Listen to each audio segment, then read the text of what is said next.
What up, dudes? It's Gaz, and welcome back to another Warframe video.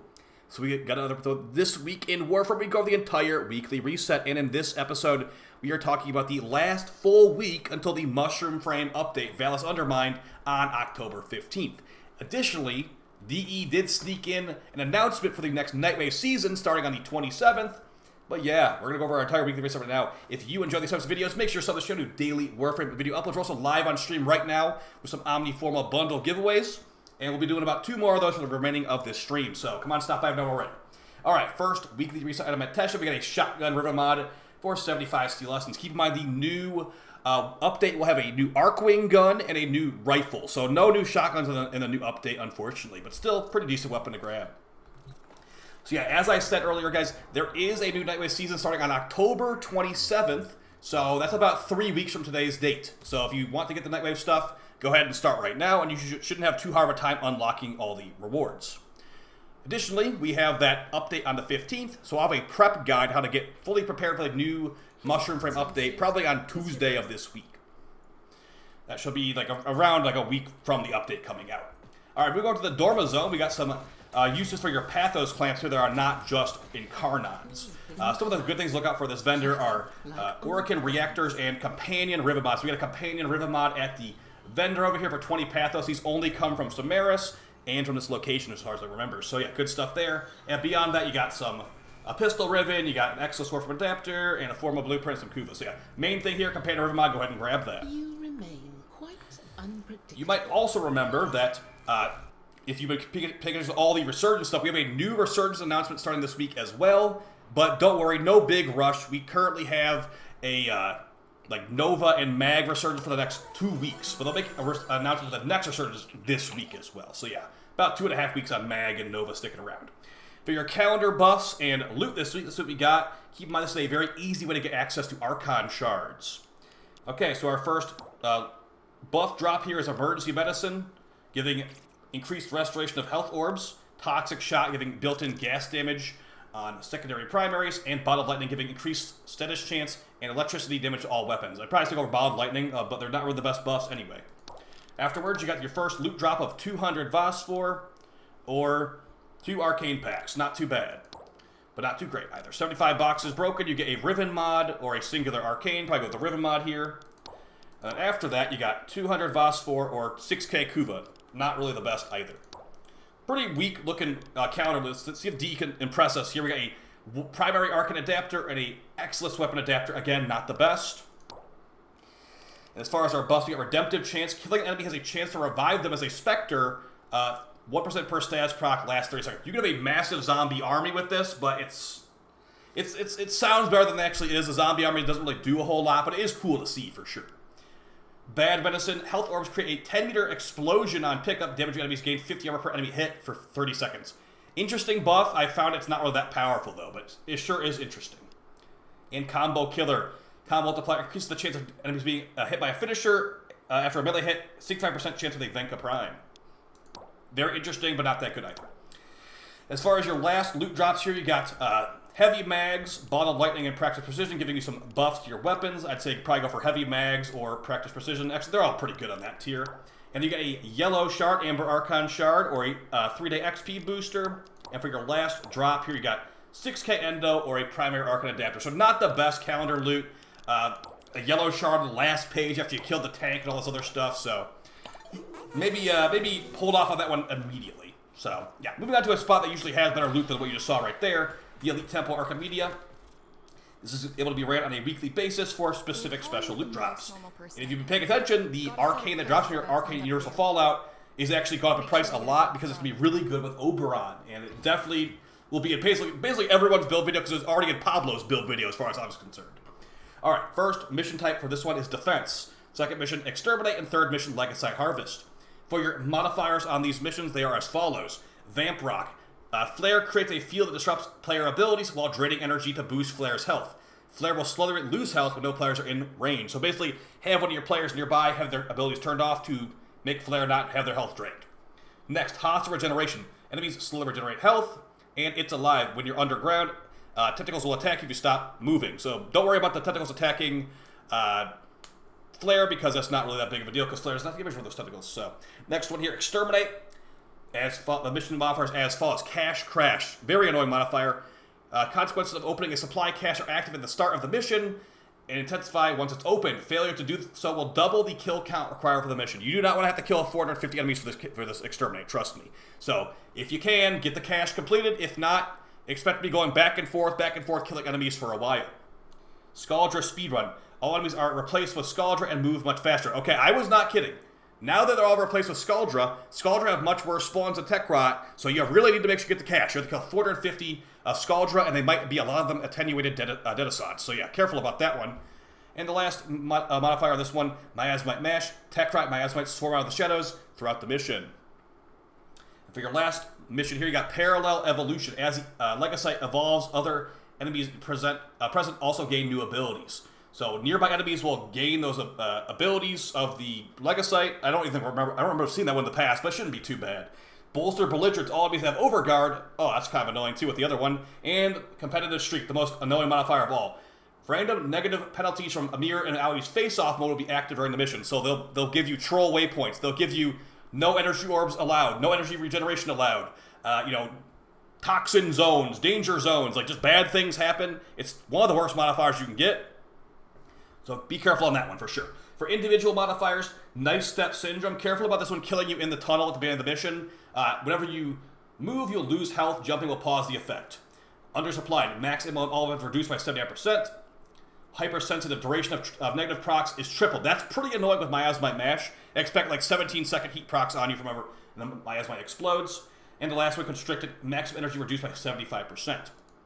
Good luck on that one. Those are some relatively annoying modifiers, but technically last week was air quotes, impossible to some people because of the tank healing up. That being said, my team beat it in like under 9 minutes, I think it was. That's with a 20 rocket launchers required to open that boss fight in the first place. So yeah, it really is just like team execution, I'd say, and also like, presence of mind. All right, moving on to the Elite Deep Archimedia. This is going to be on Deimos, and this is going to be another way of getting some great Archon shards on a weekly basis. You might also remember that Nabarus Knights is currently active. No rush in Nabarus Knights. Nabarus Knights will be around until, I think it's like the beginning of November. And as far as Spooky Borrow will be here on the 17th, but we'll talk about that next week. Okay, so as far as your elite mission here, let's see what we got. Into the boss fights back now. Reminder, guys, the Stella farm from the boss fight has been patched out as of the last update because reasons. So as far as your mission types here, you got Disruption, Alchemy, and Assassination. As far as your modifiers, on the first one, Disruption, all Gruzzlings are Xmas. That means don't even bother fighting the Gruzzling because it's going to be way too tanky to deal with for just a single key. Next, Vampire Limitless. Slow-moving Vampire Limitless Ghosts will chase you down, drain energy and health. Just basically means keep moving. Fortified Foes. Guardian Xmas units may be encountered, including Guardian Xmas mechs. Not too bad. Next one, Alchemy. Hazardous goods, your first modifier. Amphors will inflict their associated element while carrying them. So if you're carrying a toxic grenade, you will take toxic damage. Just be careful about that.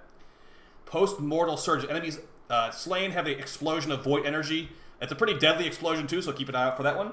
Devil's Bargain. When you're near a dead enemy, you'll have increased ammo drain rate and increased fire rate too. So say goodbye to all your ammo. And for the last mission, we got the Fragmented 1 boss fight. First modifier, coordinated front. Xmas units support the Fragmented Tide at its final form. This fight should be easier than before because it's constantly losing health if you kill the trash heads. Next, Entanglement. Allies within 4 meters of Slaying have reduced parkour and movement speed, so you're just really slow when you're near an enemy, and there's lots of dead enemies in this final fight, so careful about that. And Alluring Archonids. Dog robots charge their attacks, pulling Warframes towards them. Free modifier. Pretty much a free mission at the end there compared to these first two. Next one, we got... Is this a new modifier right here? Dropped Guard. I believe this is new. I haven't actually seen this one before. Warframe and Ally Overguard gain reduced by 75%. I don't remember seeing this one in the past. Overguard just reduced by 75% is a pretty big negative modifier on that one. But that being said, Overguard is very powerful, so it shouldn't really matter that much. Fractured Armor. Casting ability reduces your armor by 10% for 10 seconds. Not too big of a deal. Armor is not really that meta in Warframe. Ability Overload. Using the ability opens a Void Rift nearby.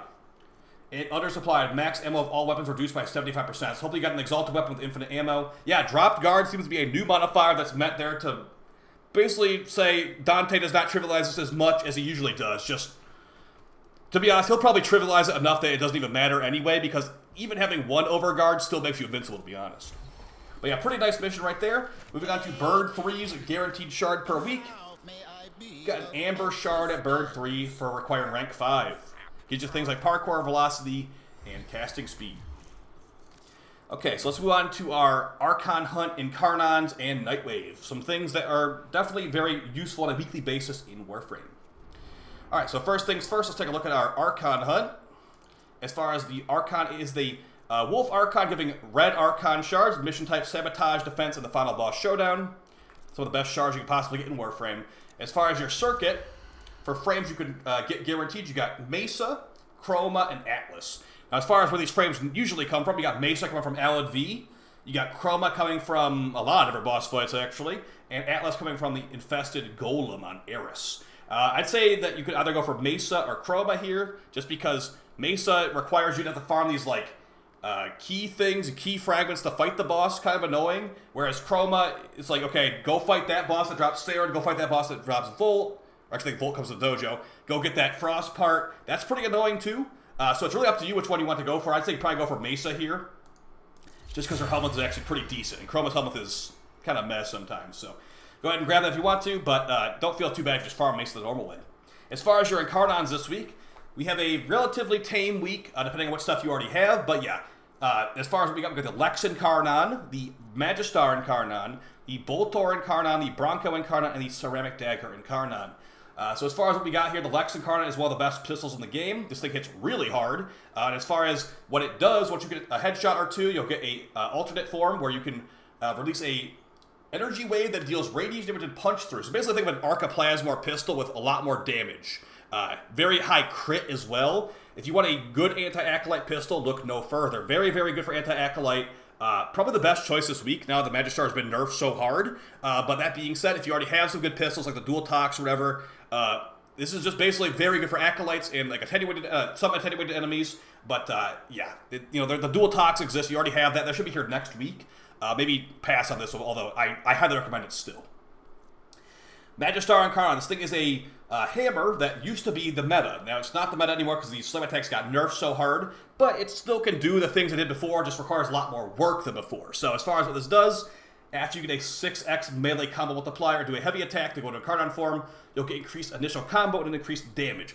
You shouldn't worry too much about the Incarnon form on this thing. The way you should really worry about is this perk right here called Seismic Slam. Increased slam radius. This means you get a large AoE on this thing, but unfortunately, unlike a couple of months ago, you now need to jump into the air to actually get the full range on this. Before you could just, jump like a centimeter off the ground and slam to be the full range. Now you must jump 11 meters into the air and then slam for that. So a lot slower, but still pretty powerful. So that because of that, it's still gonna be like, top 3 for sure. But yeah, a massive crit weapon for AoE slams. If you are willing to jump in the air, it could still get the job done really, really well.